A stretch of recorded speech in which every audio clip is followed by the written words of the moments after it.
با مقصد پیشگیری بیماری‌های سرایتی از جمله بیماری کووید 19 از جانب گروه جوانان آونگرد نزد شعبه وزارت کارهای داخلی تاجیکستان در ناحیه واسه اکسیای ترغیباتی گذرانیده شد.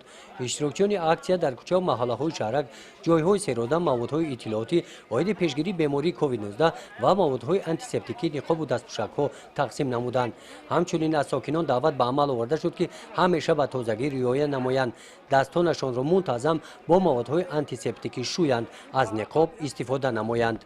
مقصد اساسی این اکسیا در آن است که مردم باید که به تعلق نیفتاده انا همون یعنی همون توصیه هایی که از جانب وزارت تندرستی و حفظ اجتماعی جمهوری تاجیکستان هر روزه برای مانده شدگی است یعنی کرده باشند همون دستان خود را زود با صابون شسته از موادهای آنتیسپتیک یعنی استفاده برام و نقاب یک کرده استفاده شونده و همزمان ما در این اکسیا که خود شما شاهد بودید همزمان مواد آنتیسپتیک و انا همون مواد نقابی که هست یک کرده استفاده شونده و مردم دسترس کردیم که خود و دیگران را از همین بیماری نگاه دارند.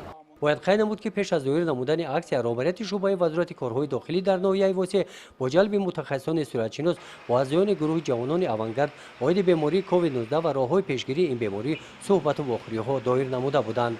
مقصد گذراندن این چهاربینی با مردم فهموندن دادن این طرز پیشگیری کردن همین ویروسی کرونا 19 می باشد. اینچنین نقشه چهاربینی ترتیب داده شده است که در حدود دیگر جماعت‌های ناحیه هم چنین اکسیا گذرانده شود. اکسیا ترغیباتی عاید پیشگیری بیماری کووید 19 نزد شعبه وزارت کارهای داخلی در ناحیه واسه جنبش گردید. برای اشتراک فعالانه و بخشیده به روز جوانان تاجیکستان از نام رهبریت شعبه وزارت کارهای داخلی تاجیکستان در ناحیه واسه اعضایان فعال گروه جوانان آونگرد با افتخارنامه و مکافات‌های مالی سرفراز گردانیده شدند. گزارش خواجه نظریف خدای نظر ظهورف از ناحیه واسه برای برنامه اطلاعاتی نوید.